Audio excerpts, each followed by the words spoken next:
একমাত্র ছেলের বিয়েতে কোনোরকম কোনো কসরত বাকি রাখতে চায় না সৌভিকের বাবা। হ্যাঁ বন্ধুরা, ভিডিওতে লাইক দিয়ে দেখতে থাকুন। সৌভিকের বাবা হঠাৎ করেই সার্থকের বাবার কাছে ফোন করে বলতে থাকে যে, দেখ সৌভিক তো আরও একবার স্রোতের সাথে দেখা করার জন্য একটু টাইম চাইছে, এখন সেটা কি করে সম্ভব হবে বলতো। ওদিকে কথা বলা মতো সার্থকের বাবা বলতে থাকে যে, কেন সম্ভব হবে না?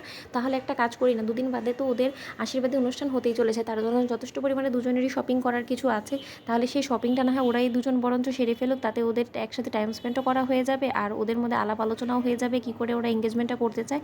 এই কথা বলা মাত্র সৌভিকের বাবা বলতে থাকে যে, ঠিক আছে, না হয় সেই অনুযায়ী যেরকমটা তুই বলি সেই অনুযায়ী তাহলে কথাটা রইলো।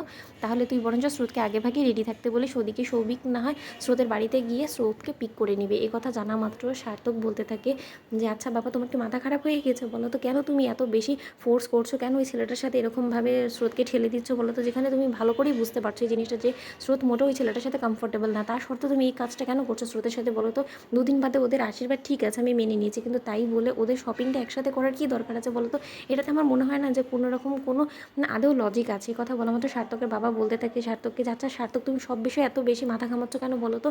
যেখানে কিনা দুদিন বাদে এই ছেলেটার সাথে ওর বিয়ে হতে চলেছে, সেই ছেলেটার সাথে ও যদি একবেলা গিয়ে একটু কোথাও টাইম স্পেন্ডও করে তাতেই বা কি? আমার তো মনে হয় না যে ওর পরিবারের কোনো আপত্তি থাকার কথা এই বিষয়ে। এই কথা বলা মতো সার্থক বলতে থাকে যে, ওর পরিবারের কি এটা নিয়ে কথা থাকবে সেটা আমি জানি না, কিন্তু আমার মনে হয় না যে এটা আদৌ করাটা ঠিক হবে, কারণ স্রোতের মনের বিরুদ্ধে তুমি একের পর এক সিদ্ধান্ত নিয়েই চলেছো। তারপর যদি স্রোত তোমার উপরে চটে যায়, তুমি ভাবতে পারছো তোমার কী অবস্থা হতে পারে? এই কথা বলা মতো সার্থকের বাবা বলতে থাকে যে, আমার মেয়ের উপর আমার ভরসা আছে, ও যথেষ্ট পরিমাণে আমাকে বিশ্বাস করে, তাই ও খুব ভালো করেই জানে যে আমি এমন কোনো কাজ করবো না যেটা ওর মনের বিরুদ্ধে হবে। আর এতে যে কিসের এত প্রবলেম, আমার তো সেটাই মাথায় ঢুকছে না। এমনিতেও তো স্রোতের জন্য এত বড় একটা দিন সামনে, এঙ্গেজমেন্টের ডেট পড়ে গিয়েছে, সেই এঙ্গেজমেন্টের জন্য ওর টুকিটাকি কেনাকাটা তো থাকবেই, তাই না? তাহলে যদি এটা সৌভিকের সাথে গিয়ে সৌভিকের পছন্দ অনুযায়ী ও চয়েস করে, তাহলে তো আমি বলবো সব থেকে বেশি বেটার হবে। তো ওদের দুজনে পছন্দ না পছন্দ সব কিছু ম্যাচ হয়ে গেলেই তো ভালো, তাই না? আমরা কি না কি পছন্দ করে আনবো, সেটা যদি সেই সময় ওদের পছন্দ না হয়, আফটার অল এখন যুগ অনেকটা পাল্টে গিয়েছে, এখন মা বাবারা কোনো কিছু পছন্দ করে এনে দিলে যে তাদের পছন্দ করতেই হবে সেরকমটা তো নয়, তাই না সার্থক? ওদিকে সার্থক বলে থাকে, কিন্তু সেই একই অপরাধটা তো তুমিও করে বসেছো, যেখানে কিনা তুমি দেখতেই পাচ্ছ যে স্রোত এখনও পর্যন্ত পুরোপুরি কমপ্লিটলি এই সৌভিককে পছন্দ করে উঠতে পারেনি, সেখানে তুমি জোর করে ওর উপরে চাপ সৃষ্টি করে সৌভিককে ওর গাতে চাপিয়ে দিচ্ছ। কেন করছো বাবা এরকম বলো তো?